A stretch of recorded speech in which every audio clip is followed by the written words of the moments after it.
من الشیطان الرجیم بسم اللہ الرحمن الرحیم الحمد للہ الذی لا الہ الا هو الواحد القہار واحد الاحد الصمد الذی لم يتخذ صاحبۃ ولا ولدا وان محمدا عبدہ ورسولہ المجتبی صلی اللہ علیہ وآلہ وسلم وعن علی امیر المؤمنین وسید الوسیین وعن ذریۃ المعصومین ائمۃ اوصیتم عباد اللہ بتقوا اللہ واغتمام طاعتی واعداد العمل الصالح فی هذه الایام الفانیۃ الخالیۃ قبل ان یہجم علیکم الموت الذی لا محرب منہ ولا مفر ان اللہ وملائکتہ یصلون علی النبی یا ایھا الذین آمنوا صلوا علیہ وسلموا تسلیما اللہم صل علی محمد اللہم صل علی محمد سید المرسلین وعلی علی امیر المؤمنین علیہ السلام وعلی فاطمہ بنت محمد علیہ السلام وعلی الحسن المقتول بسم الجفا والحسین الشہید بکربلا وعلی ابن الحسین ذی المحن والعنا ومحمد ابن علی وجعفر ابن محمد وموسیٰ ابن جعفر وعلی ابن موسیٰ ومحمد ابن علی وعلی ابن محمد والحسن ابن علی والحجة القائم بالحق المنتظر المہدی الذي ببقاء بقية الدنيا وبمن رزق الورى اللهم تفضل علينا بدوام إقبال مشيد أركان معالي للشرع والأيمان اللهم ارزقنا توفيق التعب وبعد المعصية وصدق النية وإرفان الحرمة والأكرمنا بالهدى واستقامة واملأ قلوبنا بالعلم والمعرفة وطهر بطوننا من الحرام والشبهة واكفف أيدينا عن الظلم والسرقة واغضض أبصارنا عن الفجور والخيانة واسدد اسماعنا عن اللغو والغیبہ وبجؤدک وکرمک یا ذا الجؤد والکرم ان اللہ یأمرکم بالعدل والإحسان وإیتاء ذی القربى وینہی عن الفحشاء والمنکر وابغی یعظمکم لعلکم تذکرون اللہم صلی علی محمد وعلی محمد۔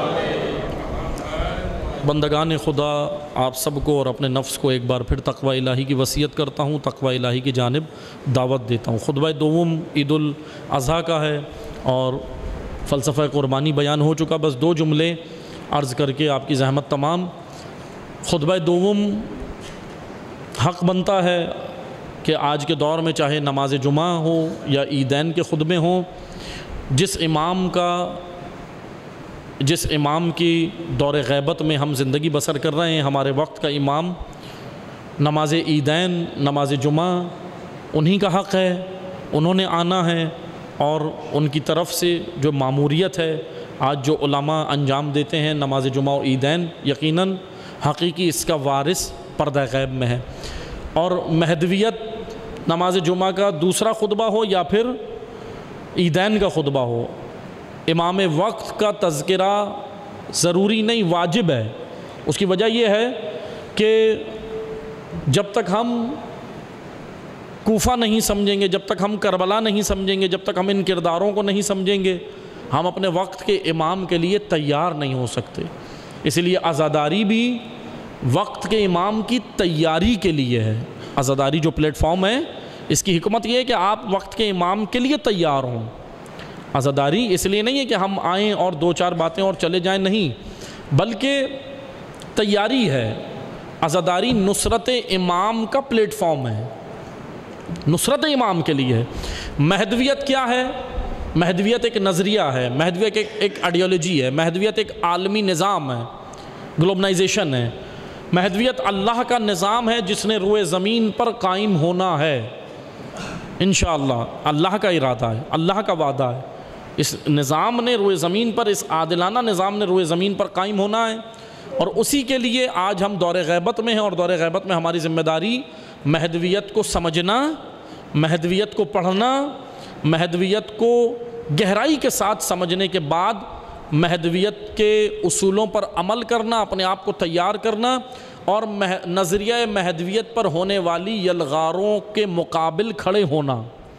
نظریہ مہدویت کے خلاف بہت ساری یلغاریں ہیں، عالمی سطح پر، ملکی سطح پر بہت یلغار ہیں۔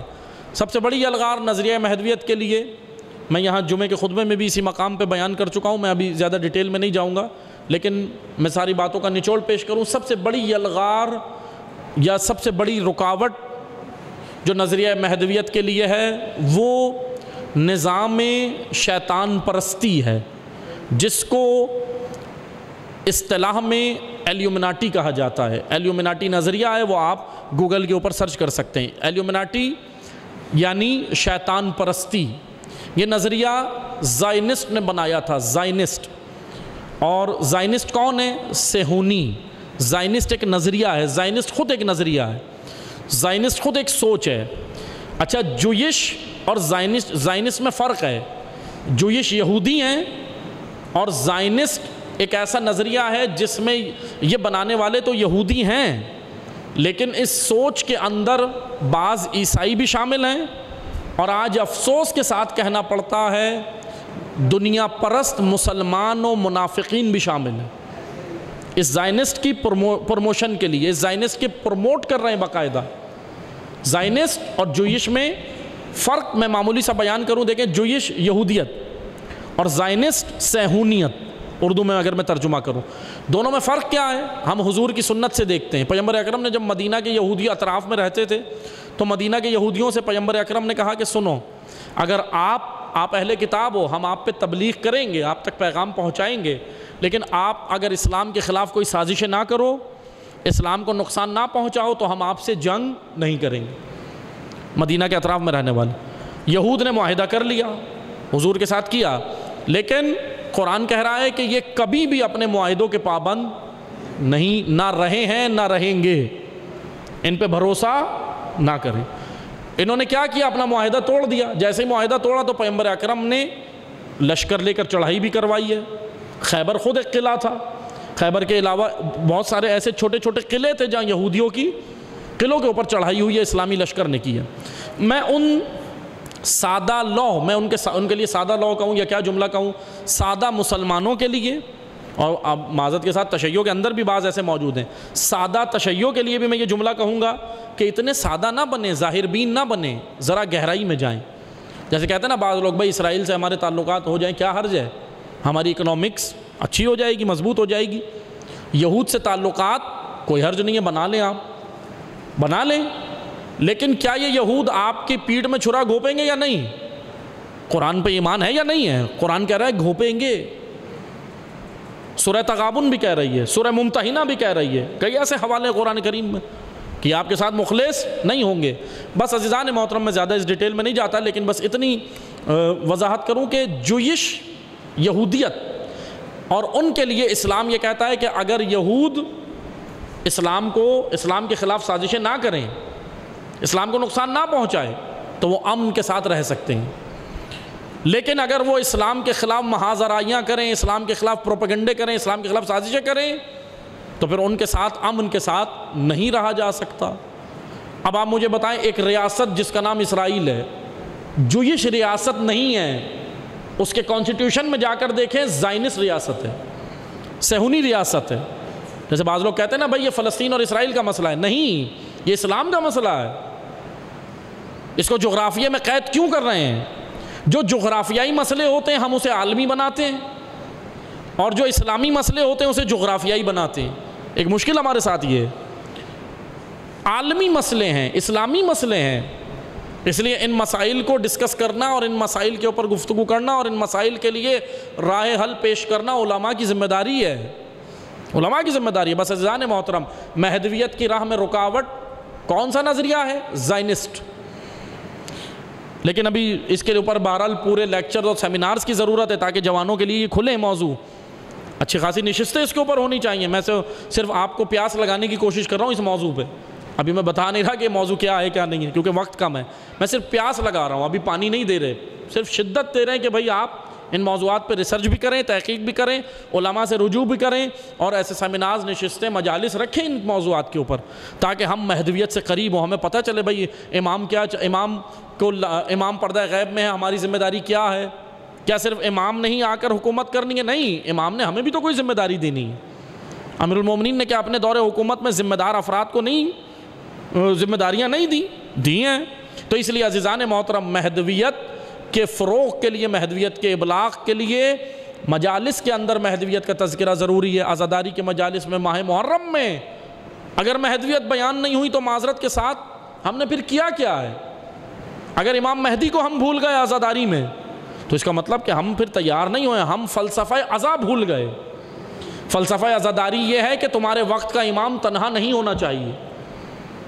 وہ امام جو تنہا ہو گیا، جس نے حل من ناصر کہا نا کربلا میں، وہ ایک امام نے کہا نا امام حسین نے، اب ہر دور کے تشیع کی محبین کی ذمہ داری ہے کہ تمہارے دور کا امام تنہا نہیں ہونا چاہیے، تم حاضر ہو جاؤ، میدان میں حاضر ہو جاؤ جہاں تمہیں تمہارا امام بلاتا ہے۔ ایلیومیناٹی ایک ایسا نظریہ ہے جو طرح طرح سے پلاننگز کر رہا ہے۔ آج جتنی دنیا کے اندر آپ کو ہرج و مرج نظر آتا ہے، میں ابھی ڈیٹیل میں اس لیے نہیں جا رہا کہ وقت ختم ہو گیا، بس میں دعا کرانے کی طرف آ رہا ہوں، بس توجہ سنیں۔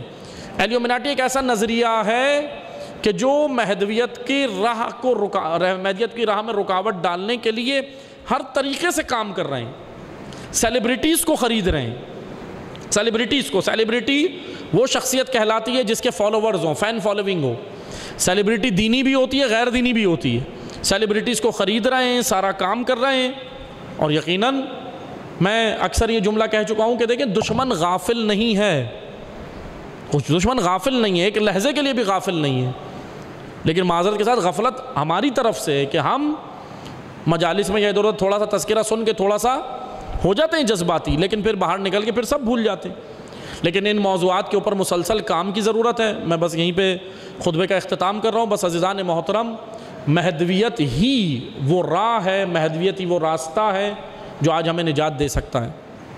اگر ہماری اکنامکس کا مسئلہ ہے تو کیپٹلزم ہمیں نجات نہیں دے سکتا۔ ایڈم اسمتھ نے بنائی تھی تھیوری، لیکن خود بی بی سی نے کہا کہ فیل ہو گئی، ہم نے نہیں کہا۔ خود نظریہ بنانے والوں کے مقلدین نے، جو ان کے مقلد تھے، انہوں نے خود کہا کہ بھائی کیپٹلزم فیل ہو گیا، سرمایہ دارانہ نظام۔ دوسرا نظام کون سا ہے دنیا کا بڑا؟ سوشلزم، کمیونزم، سوشلزم، وہ بھی فیل ہو گیا۔ دنیا سے غربت کا خاتمہ ہوا؟ نہیں ہوا۔